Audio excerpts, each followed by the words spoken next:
des coups bas, des trahisons, des acharnements. Toutes ces choses qui font que dans un jeu, ça peut taper du poing autour de la table. Voire s'engueuler vraiment, voire partir de la table. Mais ces jeux-là ont quand même un petit cachet qui font plaisir. Alors quel est pour vous le jeu qui fait perdre des amis ?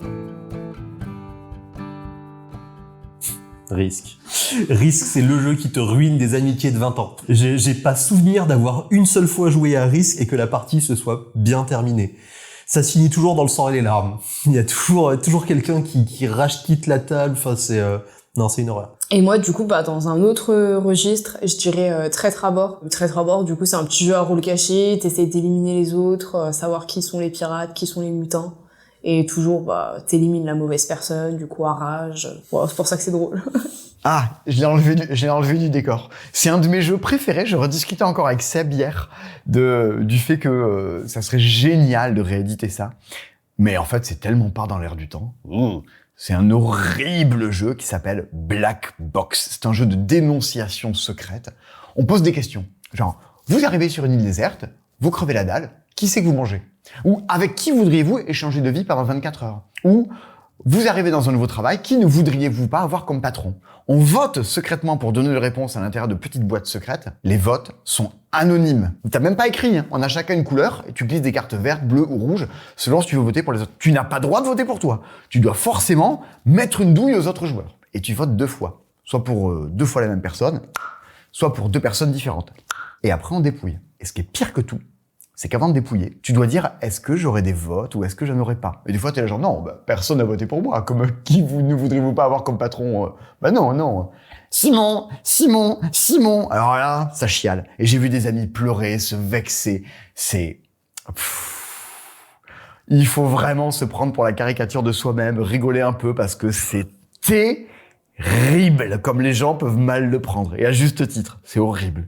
Là, j'ai un petit peu triché, parce que je n'ai pas d'amis avec qui je joue aux jeux de société, donc je vais parler de ma compagne. Alors rassurez-vous, je n'ai pas perdu ma compagne, mais j'ai appris ce jour-là que il fallait arrêter les jeux coopératifs. Dans les jeux coopératifs, il y a toujours la difficulté d'avoir le mal alpha, le joueur alpha en tout cas. On a joué à un jeu qui était pourtant pas celui avec le plus d'effets alpha, c'est The Loop. The Loop, c'est un jeu coopératif qui marche très bien, qui a des règles assez simples, mais qui est d'une injustice extrême, parce que à n'importe quel moment vous pouvez perdre, même si la partie était bien engagée. Vous avez une sorte de petite tour à dés, un petit tour à cubes, vous allez lancer des cubes dedans, et en fonction de l'endroit où ça arrive, ça va entraîner des cascades en chaîne. Moi, quand je joue avec ma compagne, comme je connais les règles, je suis toujours en train de lui dire déjà comment jouer, même quand c'est compétitif, j'essaie de l'aider, mais déjà en l'aidant, en lui donnant toujours des conseils, ça l'exaspère, parce qu'elle a envie de jouer tranquillement, même si elle fait ses erreurs, elle veut faire ses erreurs. Et là, du coup, on est sur du coopératif. Donc on est ensemble. On veut gagner ensemble. Alors déjà que quand je suis seul contre elle, je l'aide et je dis des trucs et ça l'embête, mais là, du coup, il y avait cette pression parce que je voulais pas perdre. Et on a passé une partie qui était finalement assez catastrophique, où j'ai été désagréable tout le long, et on n'a pas passé une bonne soirée. Et donc clairement, je me suis dit, c'est le moment où il faut qu'on arrête les jeux coopératifs. Maintenant qu'on joue, le peu de fois on va jouer, c'est du compétitif, parce que ça s'est pas très très bien passé, alors que The Loop, en solo, c'est un de mes jeux préférés auxquels je prends plaisir à jouer, mais pas avec elle. Je sais pas si c'est simple, parce que c'est pas si simple de vraiment perdre des amis, mais moi je raconte la même histoire depuis longtemps, parce que je crois que ça n'est arrivé qu'une fois dans mon histoire de joueuse de vraiment claquer une porte. Et c'était pas avec mes amis, c'était avec ma copine. Et on était plusieurs à jouer autour de la table, et on s'est vraiment engueulé à cause du jeu, hein, pas pour une raison autour du jeu. Non, tu m'as fait ça, pourquoi tu m'as fait ça, vengeance gratuite, on s'est éliminé du jeu tout de suite, c'est City of Horror. C'est un jeu méchant. Mais genre méchant fort. Oui, on est dans une ville où il va y avoir des attaques de zombies et on se planque dans des endroits pour essayer de survivre. On doit essayer de trouver des ressources pour se défendre. Et le truc, c'est que tu vas un petit peu balancer les autres en pâture, où tu vas dire, maintenant, toi, t'as pas la place, tu rentres pas dans l'endroit parce qu'on est déjà full, tu vois. C'est un peu ce principe-là, City of Horror. Et c'est du coop, semi-coop, avec un paquet de Tetris à l'intérieur, donc c'est matière à s'engueuler. Ma copine m'a fait un truc au début du jeu qui était vraiment pas sympa, et je me suis vengée immédiatement. Du coup, elle s'est revengée derrière, s'est montée en graine, on s'est ensemble éliminés de la partie. On est morte avant tout le monde, on est parti de la pièce en faisant la gueule et en claquant des portes. Oui, ça, n'y jouez pas avec des amis auxquels vous tenez trop fort, parce que c'est compliqué. Ça peut être très compliqué. Diplomatie. En fait, n'importe quel jeu où on fait des alliances temporaire où on trahit les autres. Donc, c'est vraiment ce type de jeu-là. Habituellement, c'est pas nécessairement ma tasse de thé. Je pense que j'ai joué une partie de Diplomatie il y a plusieurs années. Mais je sais qu'habituellement, c'est le jeu qui revient comme étant le jeu qui fait perdre des amis. Là, c'est... Le jeu qui fait perdre des amis, c'est pour moi tous les jeux semi-coop. Tu commences pote, mais en fait, tu finis pas pote. Bourbier. J'adore. Alors, j'adore. Parce que c'est pas comme mentir. Les jeux, il faut mentir, j'aime pas. Là, c'est trahir, mais c'est autorisé dans le jeu, tu vois. Et tout ce qui se passe dans le jeu reste dans le jeu. Par contre, faut s'entourer des bonnes personnes, tu vois. Tu vois, un Cerbère, c'est mon kiff parce que tu commences, tout le monde a le même objectif, et en cours de partie, bah, tu vas te chier dans les pattes parce que y a pas de place pour tout le monde. Tu vas vendre ton âme au diable, tu vas te rallier avec Cerbère. C'est hilarant. Cerbère, un très bon jeu comme ça, mais je les mets tous dans le même paquet. Tous les jeux semi-coop, j'adore. Allez, je t'en mets un vieux, un jeune. Galerapagos, évidemment, hein, avec l'élimination.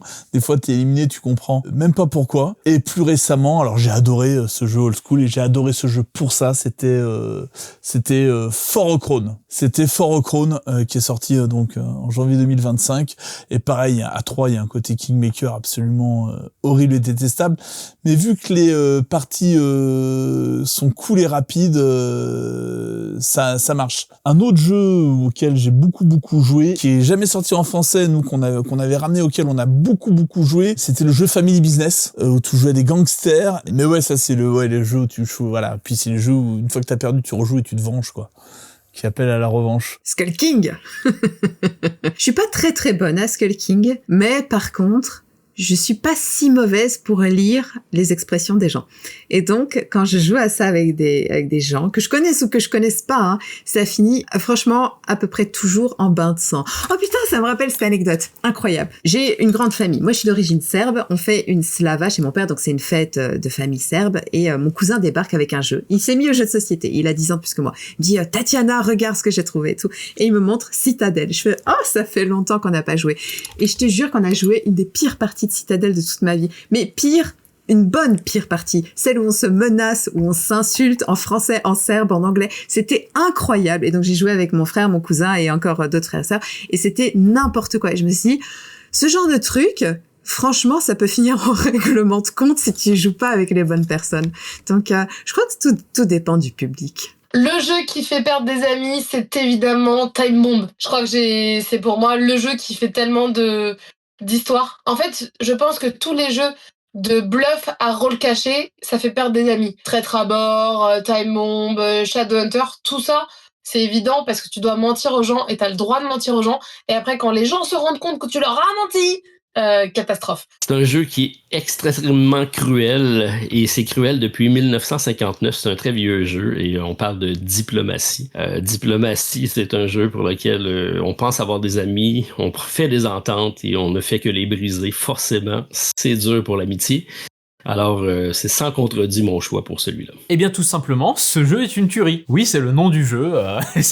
Ce jeu est une tuerie qui est sorti récemment, en tout cas au moment où on tourne cette vidéo. C'est des parties de 5 minutes, mais il y a des coups bas tout le temps, et parfois des coups bas pas fait exprès. Donc parfois, on va en vouloir aux gens, alors que c'est pas forcément la chose qu'ils voulaient faire. Donc c'est très drôle, en fait, ce qui peut se passer dans ce jeu est une tuerie. On est dans un vaisseau, on a 2 cartes en main, une carte qu'on va utiliser pour se cacher, une carte avec un effet dessus, et ces effets, parfois, ça va dire, brûler la salle des machines. Sauf qu'il y a peut-être quelqu'un qui s'est caché justement dans la salle des machines, et vous le saviez pas, donc ça peut complètement retourner la partie, et c'est très drôle parce que, à chaque retournement de carte, il se passe quelque chose. Il se passe un éclat de rire autour de la table, à dire, oh là là, il s'est fait avoir, machin. C'est complètement con, ça s'apprend très rapidement, il y a très peu de règles en vrai, et il porte bien son nom, c'est-à-dire que vous allez vite vous y amuser, si tant est que ce soit le genre de jeu où vous avez l'esprit assez ouvert justement pour vous y amuser. Mais justement, on peut prendre un peu trop à cœur certaines morts,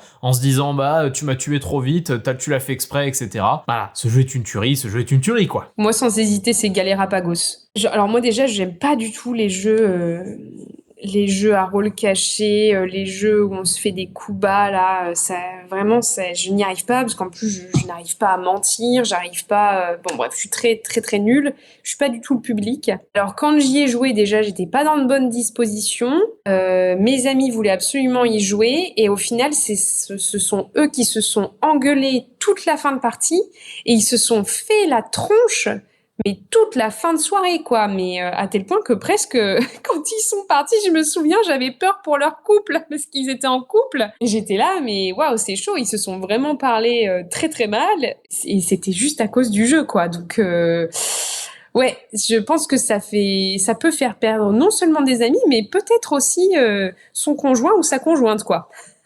Et je vais dire Galérapagos. C'est le but du jeu de perdre des amis en plus, parce que je pense que tout le monde connaît, mais c'est le but, c'est un peu Koh-Lanta, enfin Koh-Lanta non, c'est on s'échoue sur une île déserte et il faut arriver à s'enfuir. Donc il faut construire un radeau pour s'enfuir, mais on pourra jamais construire, ou c'est très rare qu'on pourra construire un radeau pour tout le monde.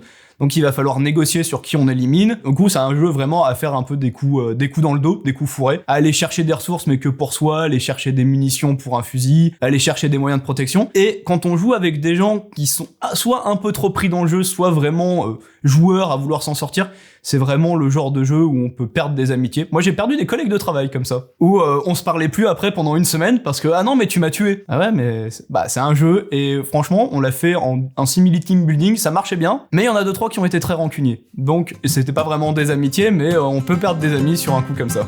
Vous avez aimé cette vidéo ? Alors likez et commentez quel est pour vous le jeu qui fait perdre des amis. Et je vous dis à bientôt pour une prochaine vidéo, le jeu. Allez, salut !